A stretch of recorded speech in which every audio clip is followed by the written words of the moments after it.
नमस्कार साथियों, कैसे हैं आप लोग। आशा करता हूं आप सब लोग अच्छे होंगे और आपकी तैयारी भी बेहतरीन तरीके से चल रही होगी। तो साथियों, आज के वीडियो में हम लोग बात करने वाले हैं 27 मार्च 2024 को यूनिवर्सिटी ग्रांट कमीशन यूजीसी के द्वारा जारी किए गए नोटिस के बारे में।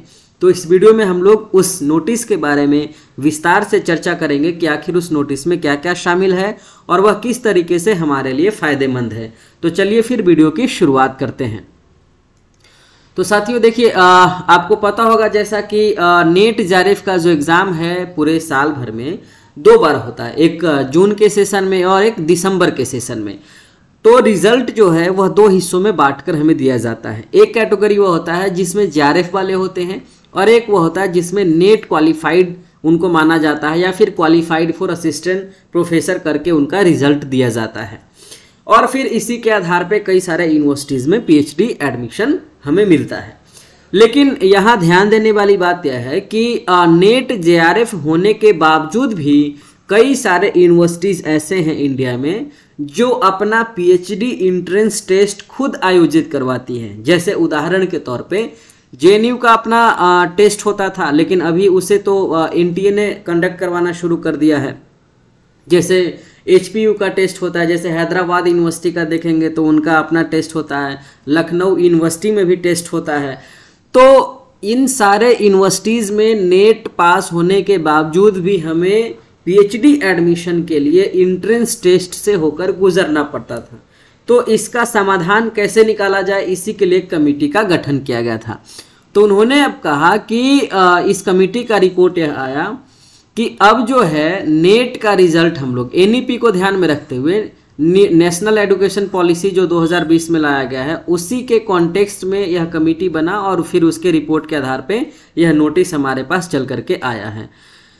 तो उन्होंने यह तय किया कि अब जो है नेट का रिजल्ट जो है, जो यूजीसी नेट का एग्ज़ाम हम लोग दे रहे थे 2 बार साल भर में, वह 2 कैटेगरी में नहीं आकर उसे अब हम लोग 3 कैटेगरी में देंगे। यानी रिजल्ट अब जो होगा वह 3 कैटेगरी में आएगा। कौन कौन सा कैटेगरी होगा आप लोग देखिए। यह नियम जो है वह जून 2024 से ही लागू हो जाएगा।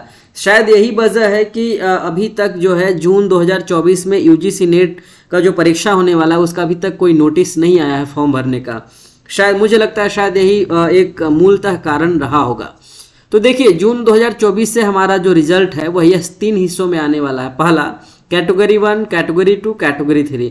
तो कैटेगरी 1 में उनको मतलब admission to PhD with JRF, यानी यह जेआरएफ वाले कैंडिडेट के लिए है।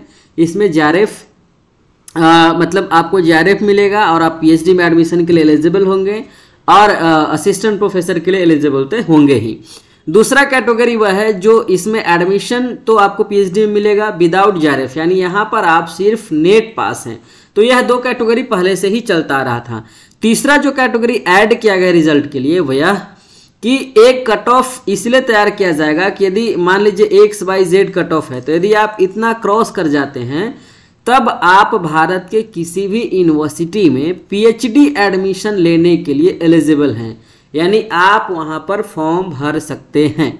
लेकिन आप जेआरएफ के लिए एलिजिबल नहीं हैं और असिस्टेंट प्रोफेसर के लिए भी एलिजिबल नहीं है, क्योंकि यहाँ पर कैटेगरी 1, 2 उनके लिए है। तो यह तीसरा कैटेगरी इस बार इस मीटिंग के रिपोर्ट के आधार पे ऐड किया गया है। तो इसका फ़ायदा यह होगा हमें, एक फ़ायदा यह है कि मान लीजिए कि नेट में हमारा कम स्कोर आ जाता है, बहुत ज़्यादा है मैक्सिमम कट ऑफ, तो हमें जेआरएफ मिलेगा। यदि नेट के कट ऑफ में आता है तो नेट मिलेगा। यदि जेआरएफ के कट ऑफ और नेट के कट ऑफ से भी कम आ जाता है तो एक तीसरा कट ऑफ तैयार किया जाएगा। यदि उस कट ऑफ में आते हैं हम लोग तो उसके आधार पर हम लोग किसी यूनिवर्सिटी में पीएचडी एडमिशन का फॉर्म भर सकते हैं। यह एक फ़ायदा है। जैसे देखिए इन्होंने लिखा भी क्वालिफाइड, कैटेगरी 1 में आप क्वालिफाइड करते हैं तो आपको जेआरएफ मिलेगा, यस। असिस्टेंट प्रोफेसर का फॉर्म भर सकते हैं, बिल्कुल एलिजिबल हैं, यस। पीएचडी एडमिशन के लिए यस। कैटेगरी 2 में है, इसमें सिर्फ नेट पास कैंडिडेट है, यानी कि आपको जेआरएफ मिलेगा नहीं। असिस्टेंट प्रोफेसर के लिए एलिजिबल हैं, ऑफकोर्स, ठीक है। पीएचडी एडमिशन बिल्कुल। तीसरा कैटेगरी जो ऐड किया गया वह है एडमिशन टू पीएचडी ओनली, यानी इसमें जेआरएफ मिलेगा नहीं। असिस्टेंट प्रोफेसर के लिए एलिजिबल हैं नहीं, और पीएचडी एडमिशन यस। तो यही एक फ़ायदा है कि आपको पीएचडी एडमिशन में लेट नहीं होगा, आप अपना सेशन बचा सकते हैं और उसके बाद आप एडमिशन लेकर जेआरएफ के लिए तैयारी कर सकते हैं। तो यह पूरा नोटिस है, बाकी इसमें कुछ विस्तार से है नहीं, जितनी चीज़ें बताई गई हैं मैंने शायद एक्सप्लेन कर दिया, आपको समझ में भी आ गया होगा। बहुत बहुत शुक्रिया साथियों इस वीडियो को देखने के लिए। अपने उन दोस्तों को भी शेयर कीजिए जिन्हें अभी यह इस नोटिस के बारे में जानकारी नहीं है। Thank you so much.